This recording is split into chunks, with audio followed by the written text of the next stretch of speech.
السلام علیکم پاکستان، میں ہوں آپ کا میزبان طارق انصاشمی، پروگرام آپ کی رائے میں، اور آپ دیکھ رہے ہیں 97 نیوز۔ ناظرین، جیسا کہ سب جانتے ہیں کہ دنیا بہت فاسٹ ہے، اور اس کشمکش کی دنیا میں، اور یہ جو جیسے کہ ہر بندے کو نفس و نفسی ہے، تو اس نفس و نفسی کے دور کے اندر کسی کے بارے میں سوچنا ایک عام آدمی کے بس میں نہیں، لیکن اس بارے میں سوچا گیا بلکہ امپلیمنٹ کیا ایک ایسا ادارہ پاکستان کے اندر، نصرت فاؤنڈیشن، جس کے بانی و چیئرمین ڈاکٹر محمد اجمل خان نیازی انفارچونیٹلی اب اس دنیا میں نہیں ہے۔ اللہ تعالیٰ ان کی مغفرت فرمائے۔ انفارچونیٹلی وہ اس دنیا میں نہیں، اور اللہ تعالیٰ ان کی مغفرت فرمائے۔ تو جن کی صدر اس وقت ماہرہ خان اور جنرل سیکرٹری محمد عمیر خالد، اور آج ہمارے ساتھ جو شخصیت موجود ہیں وہ وائس چیئرمین ہیں خالد اجاز مفتی صاحب، ہم ان سے آپ کی ملاقات کراتے ہیں۔ جی، ہمارے ساتھ موجود ہیں خالد اجاز مفتی صاحب جو کہ وائس چیئرمین ہیں۔ جی السلام علیکم۔ وعلیکم السلام ورحمۃ اللہ۔ خالد صاحب، کیا حال چال آپ کے، کیسے ہیں؟ اللہ کا بڑا احسان ہے جی، اس کا بہت کرم ہے، اللہ تعالیٰ ایک خدمت ہم سے لے رہا ہے، اس کا بہت بڑا احسان ہے کہ اس نے ہمیں یہ توفیق بخشی۔ اچھا خالد بھائی، میرے ذہن میں ایک چیز آئی ہے اور یہ مجھے سمجھ نہیں آ رہی کہ آج کل کا جو میں نے پہلے بتایا کہ جو ہر بندے کو، یعنی کہ یہاں کے جو اپنے کو نہیں بن رہے، تو آپ وائس چیئرمین ہیں نصرت فاؤنڈیشن کے، کس طرح سوچا اور کس طرح خیال ہے آپ کو؟ یہ سمجھیے ساری جو سوچ ہے وہ تو یہ ماہرہ خان اور محمد عمیر خالد صاحب کی ہے، لیکن یہ ہے کہ ڈاکٹر اجمل نیازی صاحب نے، اللہ تعالیٰ ان کی مغفرت فرمائے، انہوں نے اس کو ایک پایہ تکمیل تک پہنچایا۔ اور پھر چونکہ ماہرہ خان صاحبہ اس سے پہلے بھی آشنا تھی، تو انہوں نے پھر یہ ایک ادارہ قائم کیا نصرت فاؤنڈیشن کے نام سے، اور اللہ تعالیٰ کا لاکھ لاکھ شکر ہے، بہت بہت اس کا احسان ہے کہ باقی سب چیزیں یہی رہ جانی ہیں، جتنے ہمارے بڑے آئے، جتنے بادشاہ شہنشاہ سارے آئے، سب چلے گئے، کوئی اپنے ساتھ کچھ نہیں لے کے گیا، لیکن یہاں پر جو ہے وہ آپ اپنے ساتھ لے جانے کا انتظام کرتے ہیں، اور وہ ہیں دعائیں، ان مریضوں کی، ان غریبوں کی دعائیں، کہ جو آپ جن کے لیے علاج کے لیے آپ توقع کر رہے ہیں، اور جن کے لیے ماہرہ خان صاحبہ، عمیر خالد صاحب، یہ سب لوگ جو ہیں یہ دن رات انہوں نے کیا ہوا ہے۔ اچھا خالد صاحب، جب وہ وفات جب انہوں نے پائی تو اس کے بعد کیا آپ نے فیل کیا؟ ڈس پوائنٹ ہوئے کہ ادارے کو کیسے چلے گا یا کیا کریں؟ کوئی صورتحال کس طرح کی آپ کے سامنے ہے؟ اللہ تعالیٰ کا لاکھ لاکھ شکر ہے جی کہ اب ایک بہت، جتنا مرضی میں کہوں، لیکن یہ ہے کہ ایک ایسی شخصیت جس سے بہت پرانا تعلق ہو، اور جو کام بھی ہم مل کے کر رہے ہوں، صحافت میں بھی ان کے ساتھ تعلق رہا ہو، یہاں بھی ان کے ساتھ تعلق رہا ہو، تو جب وہ بچھڑ جائے تو دکھ تو بڑا ہوتا ہے۔ اور اس کے بارے میں یہ کہوں گا کہ گزر تو جائے گی تیرے بغیر بھی، لیکن بہت اداس، بہت بے قرار گزرے گی، لیکن اللہ تعالیٰ کا ایک اپنا نظام ہے، اور ظاہر ہے کہ ان کی جو ان کے لیے ہم کیا کر سکتے ہیں ڈاکٹر اجمل نیازی صاحب کے لیے، ان کے لیے کہ ان کی درجات کی بلندی کے لیے ان کو مسلسل ثواب پہنچانے کا جو کام کر سکتے ہیں وہ کام جاری ہے۔ ہمیں دکھ تو ہے ان کے جانے کا، لیکن ایک یہ ہے کہ ہم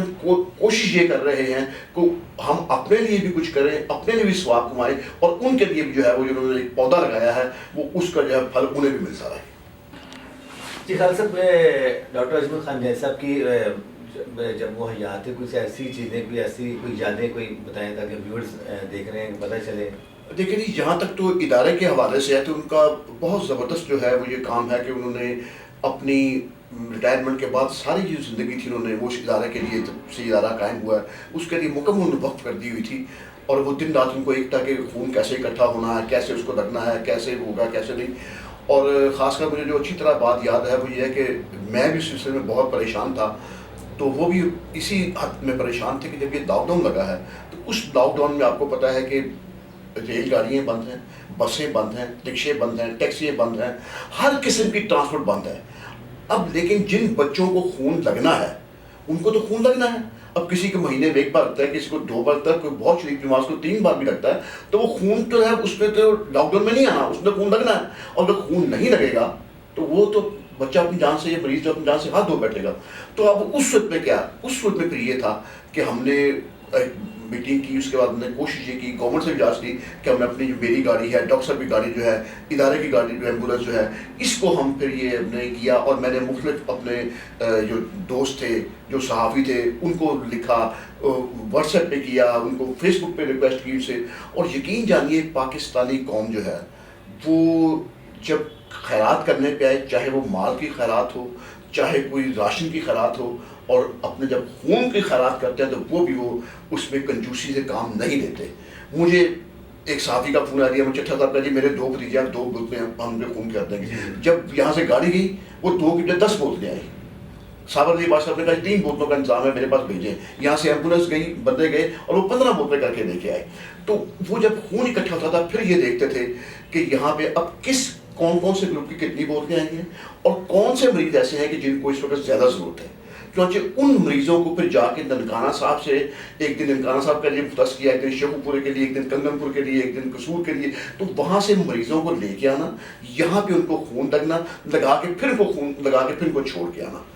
یعنی کہ آپ کے کہنے کا یہ مطلب ہے کہ حالات وہ جتنے بھی مطلب کریٹیکل تھے، یعنی امید نصرت فاؤنڈیشن نے اپنے ورک کو کنٹینیو رکھا. ہاں، اللہ کا بڑا شکر، یہ اس کا احسان ہے کہ اللہ تعالیٰ نے ان بچوں کی جو زندگیاں تھیں ان کو زندگی دکھی ہے اور اس طریقے سے ان کو خون وہاں پہنچانے کا اللہ تعالیٰ نے انتظام کیا. ہم تو کوشش کر سکتے ہیں نا، باقی ساتھ اس کے ہاتھ میں ہے. اچھا سر، فرسٹ اسٹیپ کیسے مطلب کہ جب آپ نے اسٹارٹ کیا مطلب کہ فاؤنڈیشن، تو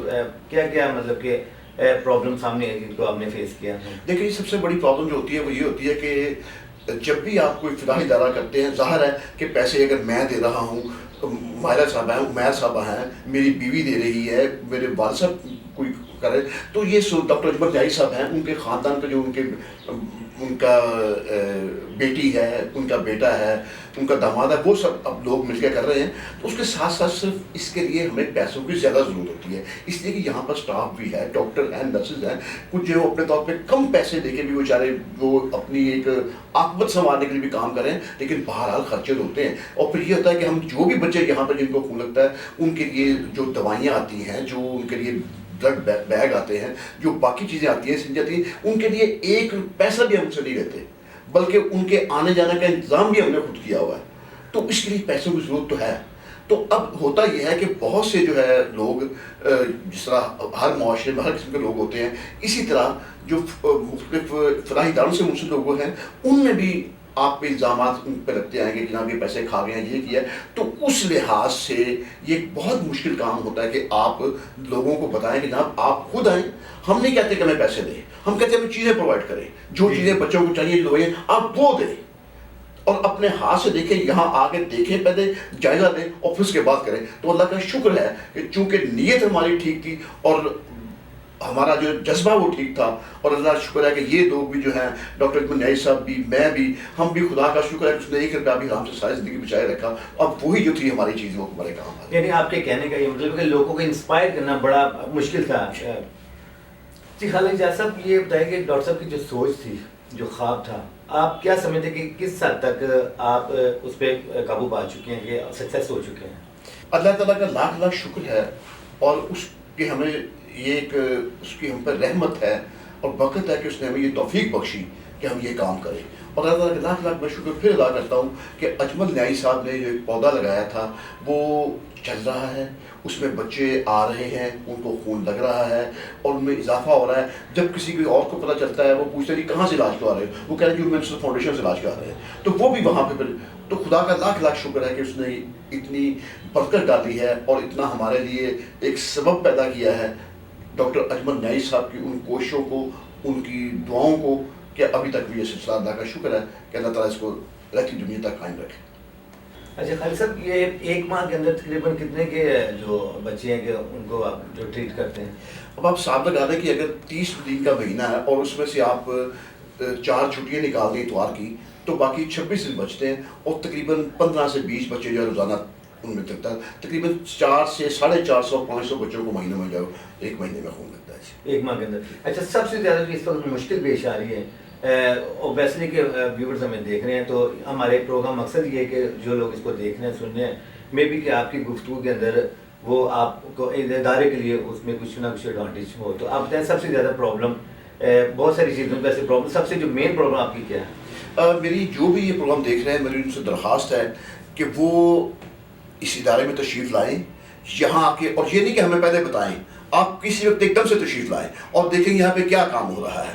کیا بچے موجود ہیں, ان کو خون لگ رہا ہے. آپ بچے جب باہر چلے جائیں ان کے پیرنٹس ان بچوں سے پوچھیں کہ آپ سے کوئی پیسے تو نہیں دے رہی ہے, یہ کچھ کرتے, آپ اس طریقے سے کریں. اس کے بعد آپ آئیں, آپ ڈونیشن دینا چاہتے ہیں ڈونیشن دیں. ظاہر ہے کہ یہاں بلڈنگ ہے, بلڈنگ کے لوازمات ہیں, بجلی کا بل ہے, پانی کا بل ہے, گیس کا ہے, اور پھر جب گرمی ہوتی ہے گرمیوں میں ایئر کنڈیشن کے بعد گزارا نہیں ہوتا. پھر یہاں مشینیں ہیں کہ جن مشینوں میں خون رکھا جاتا ہے, ان مشینوں میں ڈالا جاتا ہے, وہاں بھی بجلی خرچ ہوتی ہے. ان بچوں کے آنے جانے کے انتظام ہم کرتے ہیں, ان کا جب یہاں آتے ہیں ان کا کھانے پینے کا انتظام کیا ہوتا ہے, تو وہ اس کے لیے ہمارے ساتھ تعاون کریں. لیکن پھر وہی بات کروں گا کہ پہلے ہمیں بتائیں مت, پہلے وہ اپنی تحقیق کریں, اور انہیں جب محسوس ہو جائے گا بالکل ٹھیک ہے تو پھر ان سے ریکویسٹ کرتے ہیں کہ پھر ڈونیشن بھی دیں, اور یہاں جو وہ چیزیں پرووائڈ کر سکتے ہیں, وہ یہاں پہ وہ بلڈ بیگ دے سکتے ہیں, وہ سرنجز دے سکتے ہیں, وہ انجیکشن دے سکتے ہیں, وہ جو دوائیاں جو ہیں وہ یہاں سے مارا خان صاحبہ, یہاں ڈاکٹر محمد ماہر خالد صاحب ہیں, ڈاکٹر وفا صاحبہ ہیں, ڈاکٹر سہر شاہ صاحب ہیں, ان سے آ کے ان سے پوچھیں کون کون سی دوائیاں ہیں, وہ دوائیاں لا دیں. اچھا, آپ غالب صاحب یہ بتائیں کہ آؤٹ آف کنٹری سے بھی آپ کو کچھ لوگ ایسے ہیں جو سپورٹ کر رہے ہیں؟ جی اللہ کا شکر ہے کہ وہ ابھی کچھ لوگوں نے مجھے کہا, ڈاکٹر جاوید رشید صاحب ہیں, تو وہ اتفاق سے 2-3 بار مجھے کہہ چکے ہیں کہ ہمیں وہ اپنی چیک بک کی بھیجیں. تو وہ پچھلے دنوں چونکہ لاک ڈاؤن کا مسئلہ تھا تو اس لیے نہیں کر سکے. پھر ایک اور دوست ہیں ہمارے ڈاکٹر نعیم صاحب, تو انہوں نے بھی کہا ہے کہ آپ ہمیں بتائیں کہ ہم جو چیزیں آپ کو چاہیے ہوں گی. تو اللہ کا شکر ہے کہ لوگ جو ہے اس سلسلے میں تعاون کر رہے ہیں. اچھا, تعاون کریں. اچھا, ایک چیز اور ہے کہ وہ بڑی اہم چیز میرے ذہن میں بھی ہے یہ کہ اس میں کون کون سے میتھڈ ایسا کہ جس کے ذریعے آپ کو فنڈ ملے, یعنی ایک بندہ آؤٹ آف کنٹری ہے یا لاہور میں ہے, وہ ذرا بتائیں. نہیں, بات صرف اتنی ہے کہ اگر وہ لاہور سے پاکستان سے باہر ہے تو ہمارے پاس یہاں پہ ادارے کے جو ویب سائٹ ہے اس کے اوپر اکاؤنٹ نمبر بینک کا لکھا ہوا ہے, وہاں کر سکتے ہیں. اگر پاکستان میں ہیں تو پاکستانیوں سے میں درخواست کروں گا کہ وہ نہ صرف یہ ہے کہ کوئی اگر نقد رقم کے علاوہ آپ یہاں پہ آ کے دیکھیں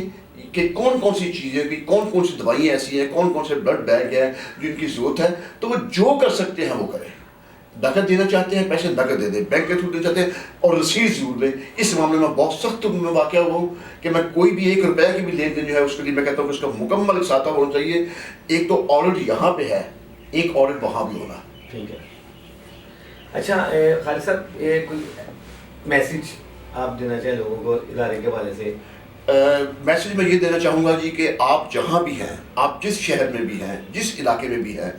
آپ خون کا عطیہ, کوئی سرکاری ادارہ ہے کوئی غیر سرکاری ادارہ ہے, وہاں پہ خون کا عطیہ ضرور کریں تاکہ ان تھیلیسیمیا کے بچے جو ہیں ان کے خون ان کے کام آئے اور اللہ تعالیٰ ان کو زندگی اور صحت و تندرستی عطا فرمائے رکھے. اچھا خالد صاحب, یہ جو بچے ابھی آئے ہیں, ریفرنس سے بھی آپ کے پاس لوگ آتے ہیں, اگر سڈن کوئی بچہ یا کوئی فیملی ہے وہ وومن نصرت ویلفیئر فاؤنڈیشن کا پڑھ کے آ جاتے ہیں, ان کے ساتھ بھی آپ کوآپریٹ کرتے ہیں ایسے ریفرنس سے؟ نہ, بالکل کسی ریفرنس کی کوئی ضرورت نہیں ہے. جو بھی یہاں پہ آئے گا وہ یہاں آ کے اس کا بلڈ جب ٹیسٹ ہوگا تو پتہ چل جائے گا کہ وہ اس کا ہیموفیلیا کا یا اس کا تھیلیسیمیا کا مریض ہے, تو ہمیں کسی ریفرنس کی کوئی ضرورت نہیں, فوراً اس کا علاج شروع ہو جائے گا. یہاں پہ کوئی ریفرنس درکار نہیں ہے, کوئی ریفرنس درکار نہیں, بالکل کوئی ریفرنس. تو اس میں اندر یہ ہوتا ہے کہ سم ٹائم ایسا ہوا کہ ایک بچے کو آپ نے دیکھا ہے تو اس میں جو آپ نے فیسلٹیز آپ کے پاس ہے تھی, آپ نے اس کو ڈیورنگ علاج آپ نے اسکپ کر دیا بچوں کے, نہیں کبھی ہم اس کو افورڈ نہیں کر سکتے, ایسا ہو نہیں, ایسا کبھی نہیں ہو سکتا. اس لیے دیکھیے, جو ایک اور میں بات کروں کہ تھیلیسیمیا 2 قسم کا ہے. جی جی. ایک تھیلیسیمیا صغیر ہے, ایک تھیلیسیمیا کبیر ہے. اب یہ ہوتا ہے کہ یہ میں ایک اور درخواست, بلکہ آپ نے یاد کروا دیا, یہ اچھا ہو گیا کہ ایک اور درخواست میں لوگوں سے کروں گا. گورنمنٹ, یہ قانون بھی گورنمنٹ نے بنایا ہے کہ شادی سے پہلے بلڈ ٹیسٹ ضرور کروائیں. اس کا فائدہ کیا ہے؟ فائدہ یہ ہے کہ اگر فرض کریں کوئی ہونے والی مستقبل کے دلہن یا دولہا جو ہے ان کو کسی کو تھیلیسیمیا ہے, یہ نہ ہو کہ دونوں تھیلیسیمیا کے مریض کی آپس میں شادی ہو جائے. تھیلیسیمیا صغیرہ کا مریض ہے, اس کی شادی ہوگی تو صحیح بچے بھی پیدا ہو سکتے ہیں. یہ بھی ہو سکتا ہے کہ تھیلیسیمیا صغیر کا بچہ, لیکن اگر دونوں میاں بیوی جو ہے تھیلیسیمیا صغیر کے مریض ہوں گے تو بچہ تھیلیسیمیا کبیر کا مریض ہوگا, اور جو بہت مشکل ہے, بہت مشکل ہے اس کے علاج کے بھی, اس کی زندگی بھی. تو اس لیے لوگوں سے میری, آپ نے اچھا کیا یہ توجہ اس طرح بھی دلائی, تو میری یہ بھی درخواست ہے کہ وہ شادی سے پہلے اپنے بچوں کے بلڈ ٹیسٹ ضرور کروائیں, اور اگر کسی ایک کو ہے تو اس کا علاج کروائیں, دوسرے تھیلیسیمیا مریض کا اس کی شادی نہ کروائیں. میں آپ کا بہت شکر گزار ہوں کہ آپ نے توجہ اس طرح بھی دلائی, اور 97 نیوز کا بہت شکر گزار ہوں کہ وہ پبلک کو اس بارے میں آگاہی فراہم کر رہے ہیں. تو میری درخواست ہے تمام پاکستان کے عوام سے کہ وہ جب بھی شادی کرنے لگے اپنے بچوں کی تو ان کا بلڈ ٹیسٹ ضرور کروائیں. اور اگر ان کا بچی یا بچی، خدا نخواستہ بچی یا بچہ تھیلیسیمیا صغیر کا مریض ہے تو یہ دیکھیں کہ شادی جو ہے وہ کہیں تھیلیسیمیا کے مریض سے تو نہیں ہو رہی. اگر خدا نخواستہ ان دونوں کی آپس میں شادی ہوگی تو بچہ جو پیدا ہوگا وہ تھیلیسیمیا کبیر کا مریض ہوگا. اس لیے گورنمنٹ نے یہ بھی قانون بنایا ہے. اگرچہ اس پہ ابھی عمل درآمد صحیح طریقے سے شروع نہیں ہوا، میری آپ سب لوگوں سے درخواست ہے کہ شادی کرنے سے پہلے اپنے بچوں کی ان کے ٹیسٹ ضرور کروائیں اور اس معاملے پر خصوصی توجہ دیں. اچھا خالد صاحب، یہ گورنمنٹ نے ابھی جو ریسنٹلی اسپیشلی یہ جو پی ٹی آئی کے دور کے اندر انہوں نے مختلف این جی اوز کے اوپر پابندی لگائی ہے تو اس کے بارے میں کوئی آپ کو پرابلم آئی؟ نہیں، اصل میں یہ میں پھر وہی بات کروں گا کہ ہمارا خدا کا لاکھ لاکھ شکر ہے کہ جس ادارے نے بھی چیک کیا ہے اس نے ہمیں صراط مستقیم پہ پایا ہے اور خدا کا شکر ہے. ہاں، بہت سے ادارے چونکہ ایسے ہیں تو میں سمجھتا ہوں کہ گورنمنٹ نے یہ غلط نہیں کیا. انہوں نے جو ایک پیرامیٹرز بنائے ہیں وہ ٹھیک بنائے ہیں. نہیں، میرے کہنے کا یہ مطلب کہ جب وہ پابندی آپ کی جو فنڈنگ اندر کوئی پرابلم تو نہیں، جیسے انہوں نے ابھی عمران خان صاحب نے یہ جو بند کیا تھا ٹوٹل جو این جی اوز وغیرہ یا فاؤنڈیشن، اس والے سے دیکھیں جی، اس بارے میں یہ سمجھتا ہوں کہ چیک اینڈ بیلنس پہلے بھی ہے اور ہونا بھی چاہیے. خدا کا شکر ہے کہ ہمارے جس ادارے میں بھی ہمارا آڈٹ بھی ہوتا ہے، ہر چیز سوشل ویلفیئر ہے، گورنمنٹ پنجاب ہے اور بہت سے حکومت کے خفیہ ادارے ہیں وہ بھی چیکنگ کرتے ہیں. اللہ کا لاکھ لاکھ شکر ہے کہ ہم جو ہیں ہمیں انہوں نے صراط مستقیم پہ پایا انہوں نے. تو ٹھیک ہے، یہ ان کے جو ہیں وہ نہیں کرنا چاہیے، لیکن صرف یہ اتنی پابندی لوگوں پہ مت لگائیں کہ وہ ڈونیٹ کرتے ہوئے سوچیں کہ یار کسی مصیبت میں تو ہم نہیں پھنس جائیں گے. حالانکہ وہ اللہ کی راہ میں خرچ کرنا چاہ رہے ہیں لیکن وہ کسی مصیبت سے ڈرے. ہاں، آپ اداروں کا جو ادارے لے رہے ہیں پیسے جو خرچ کر رہے ہیں ان کو آپ آڈٹ کریں اور ان کا بہترین طریقے سے آڈٹ کریں. جی ناظرین، امید نصرت ویلفیئر فاؤنڈیشن کے وائس چیئرمین خالد اعجاز مفتی صاحب ہمارے ساتھ موجود تھے. آپ نے گفتگو سنی اور انشاءاللہ نیکسٹ ہم نئے سے نیا پروگرام امید نصرت فاؤنڈیشن کی طرف سے آپ کو دیں گے. اس کے ساتھ ہی اپنے میزبان طارق انصاری کو اجازت دیجیے. اللہ